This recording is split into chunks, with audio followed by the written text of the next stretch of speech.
I should warn you. I should warn you. And voila, here's my queen.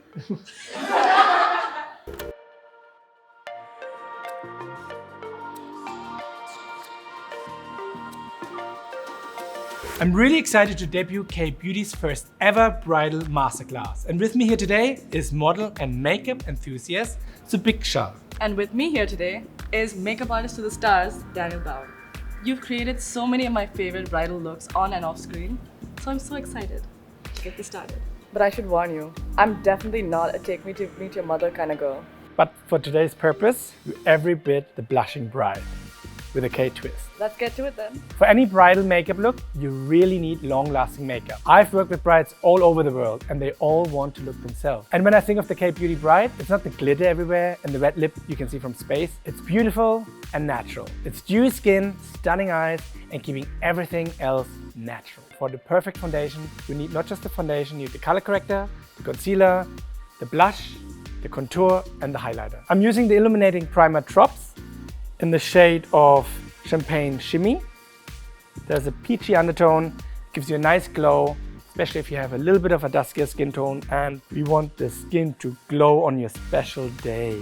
So I'm using quite a bit of it. Really preps your skin nicely and gives you all the vitamins, hyaluronic acid. As you can see, Shubiksha has a little bit of dark circles, so we have to color correct them and conceal them. So I'm going to use the orange. I'm going to go in with this orange.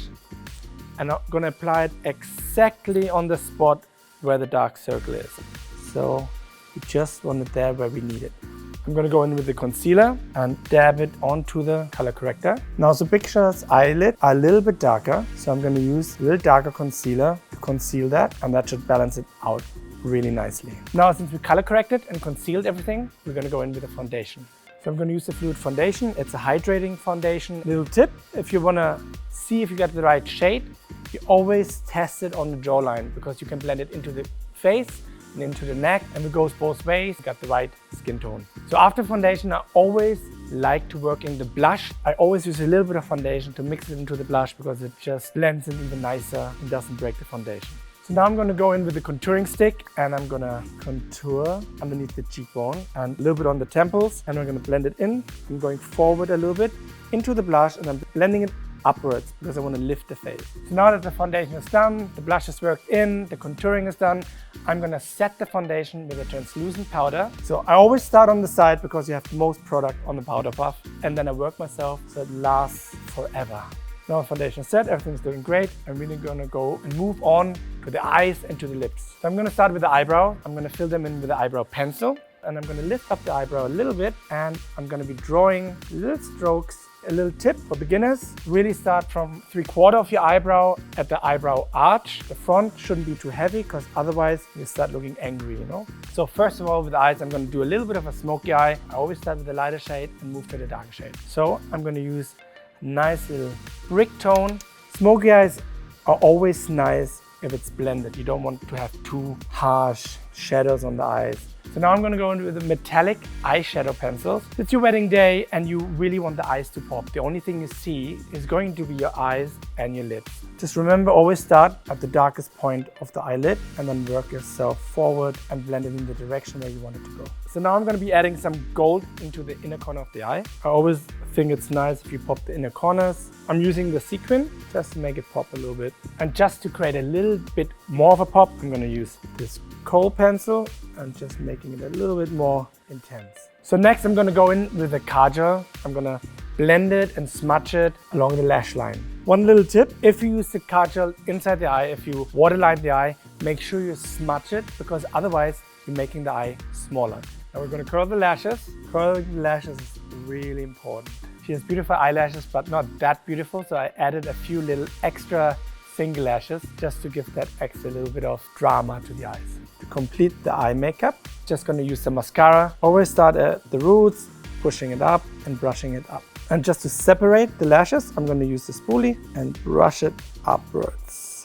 So it's your special day and obviously you want to look and draw all the attention to you. I'm going to pop it a little bit with the sangria and going to go over the metallic stick. Just makes the eye even look more attractive. So I'm going to start with the highlighter first. I'm going to use the Honey Glaze And you want to just be on the cheekbone, okay? You just don't want to go all over the face, and just minimal use it on the cheekbone. I'm going to move into the blush, use soft strokes. The person smiles a little bit, and I'm just blending in. Always remember, whatever you blend, you always blend it mostly upwards because it lifts the face. Now the most important part, which everybody loves, we're going to go into the contouring. You can see there's 3 tones in there, a yellow tone, a warm tone, and an ash tone. I always go in with a warm tone first because it looks a little bit more natural on the skin. I'm not going to use the ash tone because I think she has a very strong, nice, natural, structured face. And you're a bride, you want to look soft and pretty, not strong and sexy. So keep it pretty and soft, a little bit on the chin, maybe a little bit on the sides, just to contour the neck a little bit. And there you go. All right, so I'm going to conceal the lips a little bit, the outline of the lips, because I want to create a sharp line. By concealing, I can achieve that. Little pro tip, if you want your lipstick to last longer, especially on your day where you can't touch it up, because everybody's staring at you, you can use a lip pencil. You can fill up your lip completely with the lip pencil and then apply the lipstick. It'll last longer. I filled it all in with the lip pencil, and now I'm going to add the lipstick. So normally I find whatever is matte, it will last longer. But anything that lasts longer usually dries out the lips. But in this case, I feel it goes on so smoothly and so easily, and I don't feel it's drying out at all. What do you say? It feels really hydrating. And voila, here's my quintessential Kay Bride in 3, 2, 1.